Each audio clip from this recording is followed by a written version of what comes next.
guys, in today's video I'm going to make some giraffe cookies for you. These match the giraffe cake that I made in a tutorial the other week, which you can also find on my channel. I'll try and get a link in the video to that for you. So I'm using a giraffe metal cookie cutter. It's the same cookie cutter that I've used for creating the cookies themselves. So I don't bake the cookies in this video. I've got them pre-baked, ready to go. And these are ginger biscuits, but I'll put the recipe for these below the video so that you guys can have a go at making them yourselves. I've got some ivory coloured fondant or sugar paste. I'm just rolling it out thin and we're just going to put it on like that. We can use a stencil for creating the print, the giraffe print, or we can kind of build up a bit of 3D effect to create an actual giraffe face. So I think this first one, let's leave it plain. We'll go back to that in a minute. And we're going to cut out another face. Roll the fondant fairly thin as well, because you don't want tons of fondant on the cookies, especially the 3D ones are going to be quite thick anyway. And if anybody was wondering, the text below is what shows up on my videos when these videos are Facebook Live. So these are filmed as Facebook Lives, guys, and I forgot to get rid of the text on the bottom of that. So I'm using a pebble stencil, so it's supposed to be like stonework pattern, and I'm just pressing it into my fondant. I put a rough shape of like the cookie cutter on so I know where to put powder or where to put the colour. And I'm using the edible brown dust. So you can use a mix of different ones. I've got a squirrel brown and I think a milk chocolate brown. So rather than having it one complete flat colour or in a dark chocolate, you can use a mix of different browns if you want on this. I'm just dry dusting it on with the brush, but you can dab it on wet if you like. It's like a wet food colour. Sometimes if I use the wet food colour, it can slip under my stencil a little bit. So if you guys don't have a stencil like this, an impression mat as well would work really well. Or you could just paint like little squares and shapes freehand. So it just gives me a bit of a pattern. So this is easier than me doing the faces. So if you struggle with kind of sculpting things, this is the easy option. But I thought it would be nice to have a combination of both these ones and the faces. So it's a bit of royal icing on the cookie to stick it on with. There we go. So I'm going to show you making a face one. So we're going to do a few different face ones. So this one, we're going to keep it flat. And then another one, we're going to make it more 3D. It helps if you've got a picture of a giraffe next to you, just so you know where to put the lines. So first of all, we've put lines kind of down the sides from the, I want to say antlers, they're not antlers, is it horns? And in the ears. And then I'm just pressing in a little bit either side of sort of the length of the nose to give it a tiny bit of shape. Then we're going to poke in a couple of nostrils. And then I'm going to mark in the eyes.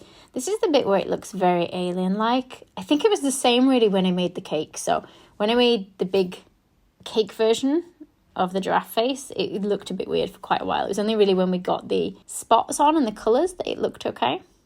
So it's just putting a little line for its mouth. Let's have it so it kind of looks like it's chewing or something slightly to one side. So if you want to make it a little bit more 3D, if that one's a little bit flat, put a little sausage of paste down the centre of your cookie with like a little ball up the top. A small ball in each eye area, which is kind of at the bottom of my ears on this one. And then a small ball, so at the nose, but kind of pressing it flat near the bottom, but leaving the ball a bit more 3D near the top. And I apologise, guys, it's pretty noisy in the background today because I'm at home and my dog is being very noisy. So I cut out the fondant in the same way, guys, with the same cutter, and I'm going to stretch it out a little bit so that it fits over those pieces of fondant that we've put on the cookie. So I'm stretching the fondant over those lumpy bits underneath. It is going to look a bit weird, but it does give me the shape of the giraffe. I'm going to put those same lines on as we did on the other one. So I'm going to stipple the giraffe a little bit. So I've got this rubber-ended brush now. I have got a tiny bit of powder on the end of the brush that I was using earlier. It just gives me a slightly textured effect so that the giraffe doesn't look too smooth. But you don't have to use that. Like, it's fine to not bother with that bit if you don't want. So I'm putting the eyes in, again, the same as I did on the previous cookie, and also the nostrils. I can press a bit deeper with the nostrils because the fondant's a little bit thicker on this one underneath the nose because of those pieces we put underneath. And I'm thinking possibly giving this one a tongue, maybe. I'll see what it looks like. I'll leave that to one side and we'll come back to it later. So I've got a small piece of black modelling paste. I'm going to make a teardrop, squish it down, and cut it in half, and these are going to go on for the eyelashes because giraffes have fairly long eyelashes. Again, if you prefer not to have this bit, that's absolutely fine. I've just put a little bit of water underneath just to stick them in place. And then we're going to add some colour. So I'm using the powdered colours, and I've mixed them with some dipping solution, or you can use like lemon essence or clear alcohol. You can mix them with water, but it doesn't give you a very nice paint. It sometimes goes a bit like lumpy, a bit bumpy.